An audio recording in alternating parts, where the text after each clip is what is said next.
All right. What's up, folks? Welcome, everybody. Thank you so much for joining Everything to Gain, episode 18. And today we're going to talk about the dead internet theory. As always, my name is Dan Yu. Mark Angelos. And we're here to talk about making positive changes in your life. And so today we're talking about the dead internet theory, what it is, and things to think about. So Why it matters. Why it matters, right? And let's start with the origins. So what is the dead internet theory, Dano? Well, it started off as a joke conspiracy theory. It's like 15 years ago now. That the vast majority of what you read on the internet is fake, right? It's driven by bots. And I'll remember, the time when this is even before really dead internet theory, when you start reading the articles, you're like, wow, it's like an advertisement, but it's sold as an article, right? And so that's really the growth of sponsored content, right? And so but the definition of the internet theory is an idea that asserts the internet mainly consists of bot activity and automatically generated content manipulated by algorithmic curation. That's a lot of syllables. I want to put some context around this for folks listening. The whole idea after COVID, as you guys remember, every business went online, and then social platforms became the way to drive business, much to the chagrin of the folks who are just trying to make networking. That's what's going on right now. However, the birth of AI as a generative thing, it's November 2022, OpenAI, you now have this endless stream of crap content being dumped onto these platforms. We all know this. So the dead internet theory goes from being something funny, X-Files in the 80s was interesting, to now all of a sudden, what is real and what isn't real matters, because if you're trying to drive business, switch careers, if you're trying to do something of a business nature off of the social platforms, this is now a factor. So that's why we're addressing this. Yeah, and so the proponents of this idea of the dead internet theory, they believe that bots are intentionally creating, right, the algos to make more algos, right, and boost search results, right? And so, and then there's the other flip side of it that some believe that government, nation states, right, are using bots to manipulate public opinion. We actually already know that happens. Yeah, you know that happens. So today, there's a lot of trends. So while the dead internet theory may not be a complete fact, there's definitely a lot of trends that we should watch out for. Number one, increased bot activity, right? So in 2016, so this is 8 years ago, 52% of web traffic was generated by bots, and that's actually gone up. It's crazy. AI generated content, images and texts. People have their AI generated profile pictures on LinkedIn, right? We have pictures of Shrimp Jesus. We have the Tom Cruise deep fake from a couple years ago where he's just laughing at the camera, but it's a total deep fake.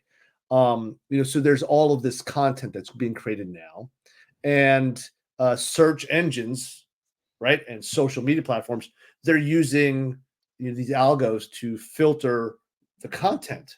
But how can they tell what's real and what's not? And that's a big problem. Right. They can't, right? I mean, and in many cases, a lot of these things are selling advertising dollars against it. So these platforms don't care that there's bots on there. If I can tell you that this many viewership eyeballs, that's money in my pocket if I'm a platform. Right. And at the same time, search, right? We covered a little bit this last week. Search is moving from Google, right, to AI. Yeah. Right? So, that's the whole move from the democratization of knowledge and information to being served up for you, right, with the custom LLMs. Right. So we have some news this week. We do? News this week. Yeah, big news. Hot off the presses. What's our news? Hot off the presses. So OpenAI, the parent company for ChatGPT. So even with all the turmoil and all the things going on, from Sam Altman getting booted out of the company to coming back to pretty much the whole executive team, leaving over the past couple of weeks, OpenAI, which runs ChatGPT, just announced that they raised 6.6 billion with a billion dollars. Significant, right? Microsoft, biggest investor, SoftBank, $500 million. To now they have a valuation of 157 billion. So yeah. So for context, for those who aren't from the finance world, this is the largest capital raise in history. These checks being written are gargantuan. The companies backing them are humongous. It's the question on the finance folks' mind is it too late into the cycle? Are they taking a big risk? But either way, this is notable news. Yeah, I mean, it's one of the most valuable privately held companies, Right. ever, right? Actually, on that note, real fast, that switch from for-profit to non-profit to for-profit is why they're having such turnover. The folks who started that company, along with Elon, are all leaving right now because of that. But anyway, carry on. But that will actually create some competition, right? Because you can imagine that the people that left, they're going to start their own thing. It's going to be something that's going to be similar, in the business model. Right. A couple of stats that everybody should be aware of. Weekly, they have 250 million users. I'm one of them. It's pretty good. Right? They have 11 million paid users. So they're already making money, right? Already making money. And apparently there's 1 million businesses that are users. 1 million. Who knew that, that could happen? Yeah, but how many of these folks that are these users are using it to make artificial content, right? They're just Gen AI content crap that they're just pumping out for their companies. Well, I mean, could it be fake content? Who knows, right? I mean, could it be nation states, right? Who knows what they're pushing out. So what do you think the implications of this are? I mean, personally, you're asking my opinion? Yeah, absolutely. I think it becomes harder to form relationships. It becomes harder to create the know, like, and trust factor that is required for selling as a solopreneur or an entrepreneur.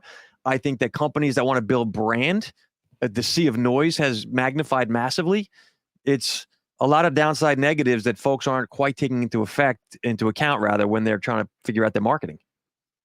It's great. It's great. The know, like, and trust. That is a great point. And by the way, I'd love to hear opinions from the audience too. What do you think about the dead internet theory, the implications around ChatGPT doing this huge capital raise? I think that going for profit from a nonprofit, I think it was bound to happen. Right, it was bound to happen. Right? We're all human, and we're all there to make money, right? So I'm going to share a 10-second story, which Dan, you'll relate to. Coming out of Wall Street, for-profit motives end up, if you go to the extreme, companies do bad things. Like they trade with sanctioned nations, they bend the rules around their dark pool, they do a lot of stuff that gets them in trouble. But that's just money. When you're dealing with AI, like people doing really bad things with AI potentially is a different level of, we need to be careful with a for-profit AI company funded by soulless megaglyph corporations. That's my opinion. But so if they're a for-profit company, right? So they're not just funded by, or I should say, they're invested by large companies. They're going to go work with the highest bidders. Right. And so the highest bidders, whoever they may be, could be a company, could be a nation state. What are they going to do? Well, we know who the highest bidders are going to be, the wealthiest companies or organizations. Right. Right.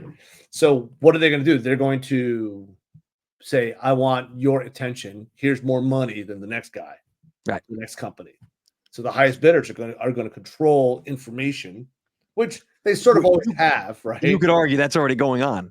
Yeah, that's kind of the whole idea with everything from tabloid newspapers, right? So it's all the same, right? It's all the same. And I mean, tabloid newspapers have long been right? Written for an elementary education. So it's like the dumbing down is going to be accelerated. This is the standing in line at the supermarket when I was a kid. Man gives birth to triplets. That stuff. UFOs land in Ohio. Weekly World News, the best. Weekly World News. Oh, that Right. was the best. That was the difference is that's going on now by the minute. Right.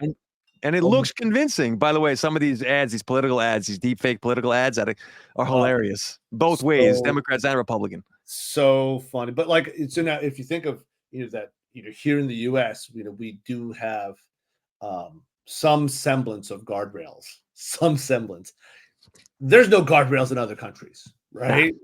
Right. So will the AI, right? Will the dead internet theory actually be supported and expanded upon from countries where there's no guardrails?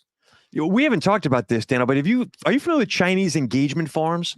If you go online and look this up, there's entire like database warehouses that are meant to just piss you off and get engagement going because it gets platform eyeballs.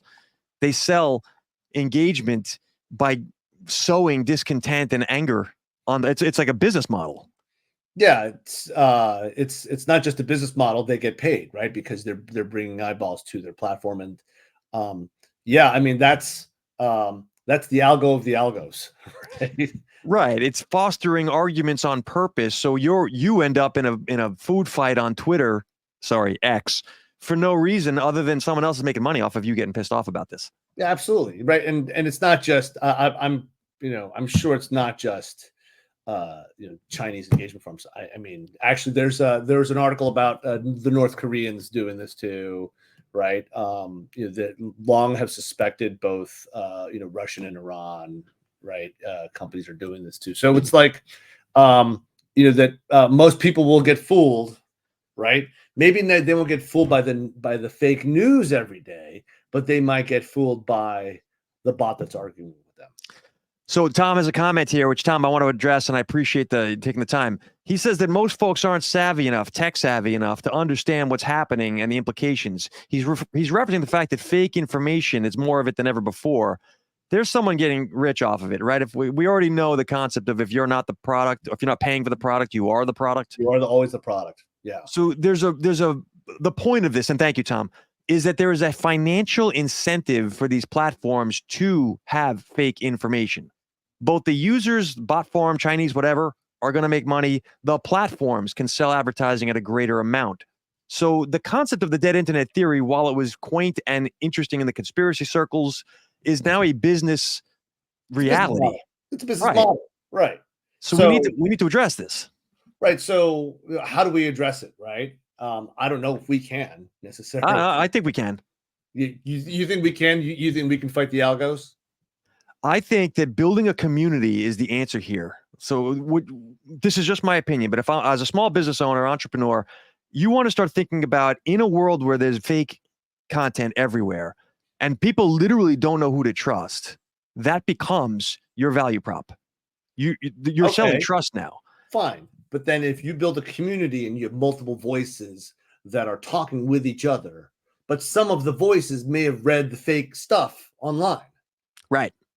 So number one, lives. What we're doing here right now, two knuckleheads talking live about something, is going to become a differentiator. It probably already is, because you can AI avatar this all you want. But when people know when there's real people, still, the day may come, but right now, lives.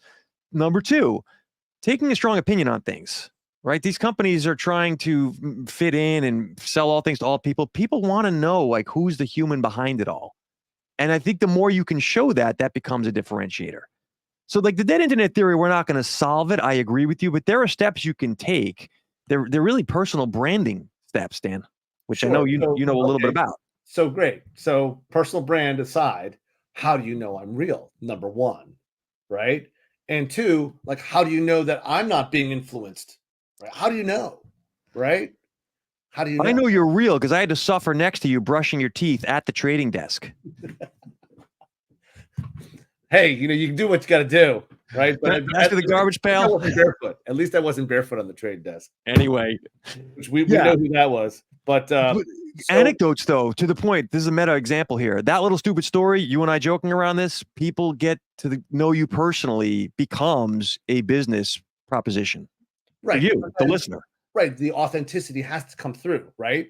But here's the thing that I think is the most important part about the dead internet theory is that the AI will continue to cite other AI, right? It will cite itself even as fact.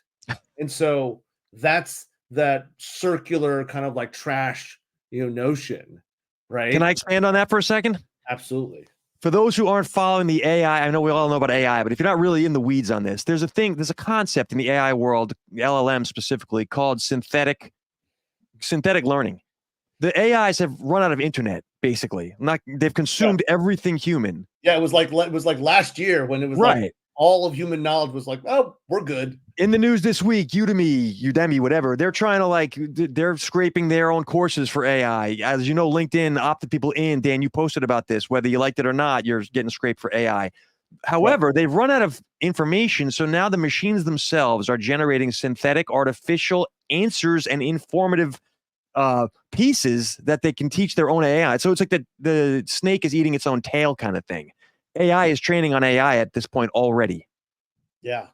Yeah. And so we've seen actually a lot of examples in real time, right? So there's the faceless Instagram accounts, right? Which you actually showed me about, which is hilarious, but so they're killing it. Faceless Instagram accounts are people who are using AI generated text around a topic to plug that into AI generated video around a topic. You can even use, your 11 Labs and throw your voice in there. And then you just post it. And there's a constant stream of high production value, high quantity creation of fake content, really. Right. The person behind it, you'll never know. And those folks are making millions per month. Yeah. Real money. It's funny. It's the never ending cycle, right? That, that we just are a part of it, whether or not we like it. Right. So, and then there's that new thing, social AI, right? So you turned me onto this. For those who aren't familiar, there's a new app you can download called Social AI. Its premise, this is the sales pitch, this is the feature, right? Not the bug. It's not a bug, it's a feature. It's hard to keep a straight face as I explain to you what this does. It is a social media platform that is proud of the fact that it is completely AI. They share this. They're all bots. Everything you will interact with is a bot. The only non-bot on there is you. So as you get on there, you're engaging with fake machinery. And the concept is it's almost a place for you to argue it out, right? It's just like, you can go and quote unquote educate the machines. And then on the back end, of course, they haven't said this, but as a business mind, I know they're harvesting that data to train. Oh, 100%. Right. It's like Rock'em Sock'em Robots. But here's the interesting part. This thing has had like 20,000 downloads in the first few days. Like, it's a hit. People are interested in that. Yeah, absolutely. So comment from the audience, Mike McLean. Mike, thanks so much for joining us today. Shout out, Mike. Good to see you. Already seeing many of these AI sites returning the same data, stating the obvious, but AI lacks real creativity. So combining personal relationships with creativity is the recipe for success. Well, that's why we're here. Right? Mike, you nailed it, man. Personal relationship. And I know you well enough, you can build that. Folks who can build relationships personally, and I mean like in person, can do so digitally. And that is it, man. That's where your money is all going to come from, no matter what you're selling. That's the future, right? It's got to be a level of skepticism, right, that we have to bring to everything we read, right? Whether it's on social or in the news, right? Because we've actually seen news jump on fake stories and then push it out as news, right? Right.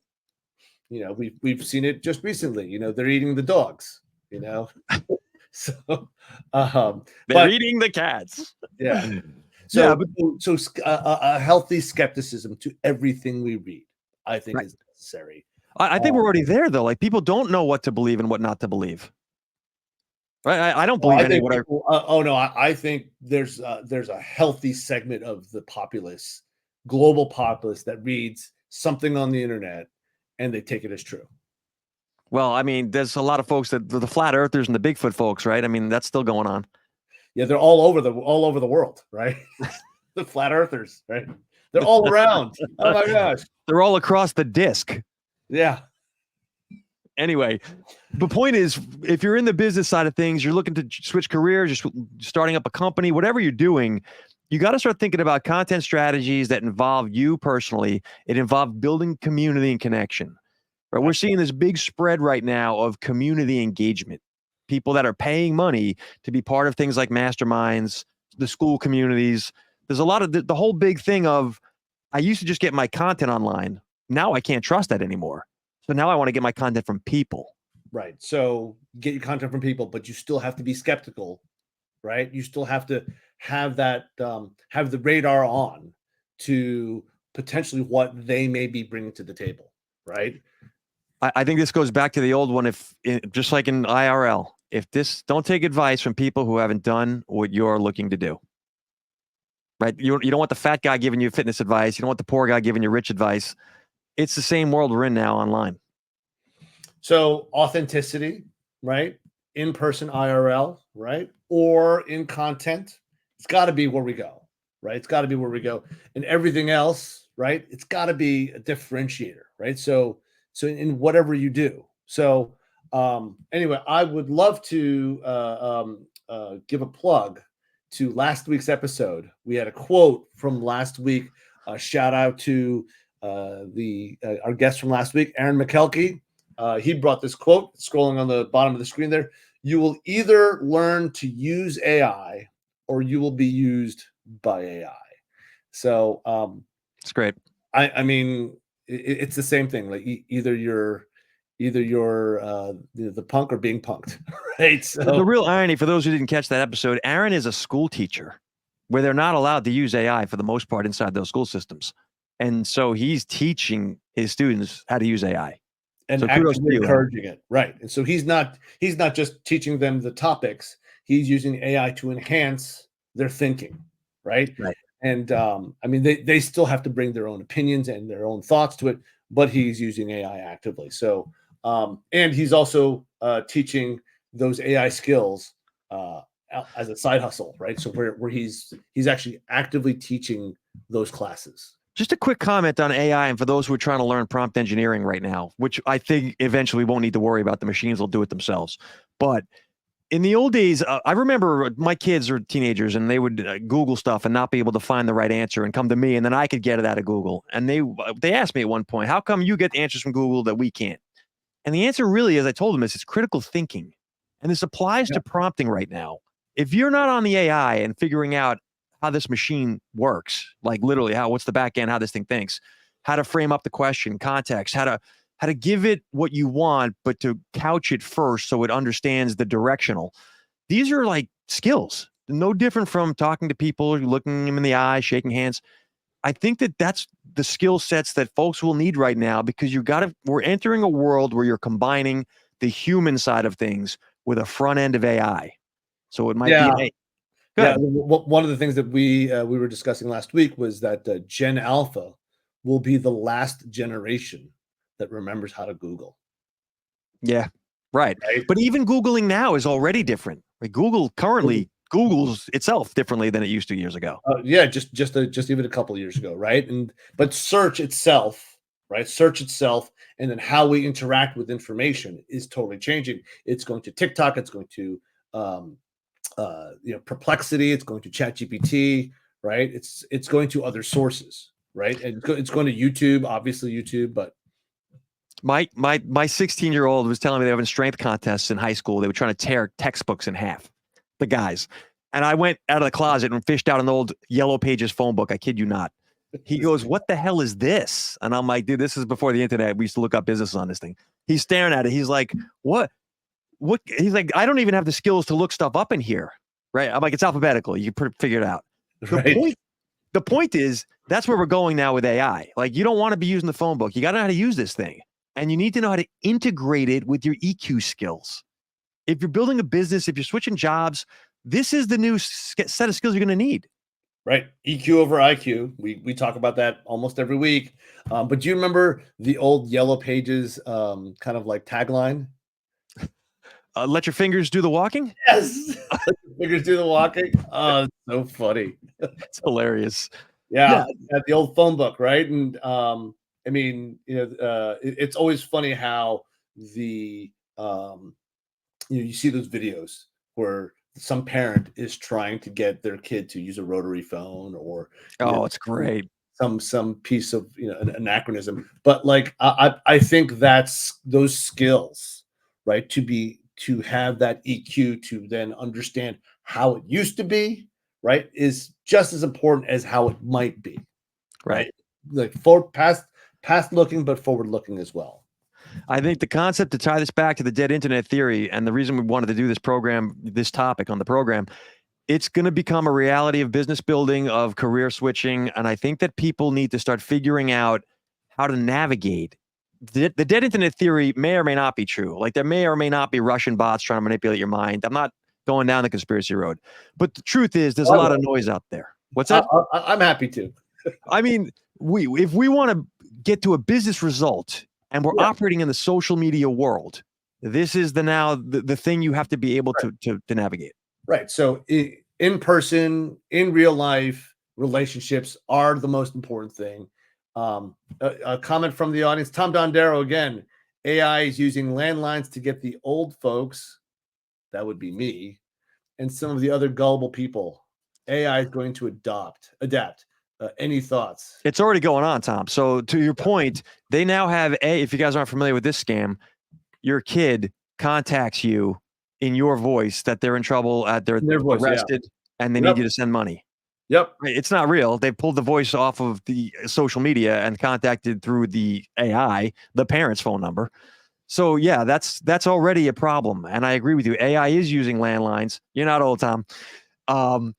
By the way, age is a number, folks. It's how well you can navigate life. It's not the number attached to you. My view. Yeah. I think that the way we have to adapt to that knowing that AI, you have to think of it as a person. But literally, this is back to the Nigerian prince trying to take your wallet. Right? You have to think this thing is in the world and it operates like a person, and it could be good and it could be bad. If it's good, it's the Jedi. If it's bad, it's the Sith. But the reality, the Force is a real thing. So once you know that and you operate from the perspective of, well, okay, to your point, Dan, I may be dealing with, bad. I think that you'll be fine. Like, it's not to wish that it doesn't exist or that it's bad or good. It doesn't matter. It's just a reality to navigate, kind of like the internet. Yeah, but so how do you know? How do you know? You don't know. Dan is older, he says. Yeah, I saw that. I'm not going to acknowledge that, Tom. Thanks. So, but understanding that there are bad actors out there, right? And they're going to do whatever they can to manipulate you, right? If it's for money or it's for information or opinion, like it's coming. So you might as well actually go on to Perplexity, go on to ChatGPT, and get better at those skills, so that when it's going to come at you, and you can recognize it. So I would say AI becomes our friend when we use it as an outreach tool. I'm okay using AI. I'm not anti-AI. However, know that content/AI is the front end, right? That starts at the process. But to get over to home plate, like the back end of this is in-person relationship. I mean, like, you shake their hand. That may not always be the case with the digital channels. I get that, but the skills of that are going to be relevant. Yep, absolutely. In person, in real life, using your empathy, your emotional intelligence to understand what your audience, the person sitting across from you, or if it's a group of people that are listening to, what are they going to hear from you, and how can you see their reactions, right? Understand where their motivations are, asking the right questions, so that that you can actually get stuff done, building your business, understanding the customer. I as a piece of practical advice, I would advise start giving thought to doing lives. I don't care even if you're just looking to switch jobs, if you're building business, like, who is the real you is going to become a question. And in the many years ahead, I kind of foresee blockchain being a factor here where you can prove your identity. But proving your identity online is already a problem. So yeah, they're right. And actually that's come up over the past few months, right? Instead of two-factor authentication, right? Having passkeys, right? So now that AI can actually break into your telephone line, they can actually scoop your two-factor authentication. So they've changed something in the matrix. They've cut the hard line, Daniel. So my point is, I know you need- Kung Fu. I just want people to start thinking, okay, I need to find ways to show the real authentic me, because that itself becomes a sales proposition. Like it's clear that you and I are a bunch of knuckleheads doing this live, and that makes us more approachable, and that opens up a better chance for either of us to land business, whatever we're doing. Same is true for you listening. So with that, Mark, do you have any final thoughts before we sign off here? The final thoughts I'd be, if you're not already monkeying around figuring out how to use content to help build your authenticity, you're losing. So get on top of the AI thing. Number two, I would start thinking about, how do I get authentication on the platform through things like live streams, community building, start helping people. It's almost digital networking becomes more important in a world of fake. Those are my tips. Yeah, I know. I totally agree. And I think the best way to learn and to continue to learn for your own knowledge is to spread the wealth, right? Yeah. And continue to coach and help other people. So with that, this has been another episode of Everything to Gain. Thank you so much for joining us. Thanks for the questions, Tom. Good seeing you guys. Thanks for listening. Mike, great. Everybody in the audience. Mike, shout out to you, bud. Yeah. As always, you can find our show on LinkedIn Live and also on Twitch and Tom's great. Tom says he's a bot. Now that's authentic. That's authentic because I've seen him. So, and also on YouTube. So at E2G Show on YouTube and Twitch. You can find our recordings there. Please leave us comments, like and share and subscribe. We appreciate all the support for our show, and we'll be back every week to talk about things on how to make your positive changes in your life. So, yeah, we may have some fisticuffs next week for you. Like the Rock'em Sock'em Robot. Yeah. Rock'em Sock'em Robot. And then one of our heads is going to fall off. So, our intro music is produced by LJ Tisdale. And with that, have a good rest of your week and weekend. Peace. All right. See ya.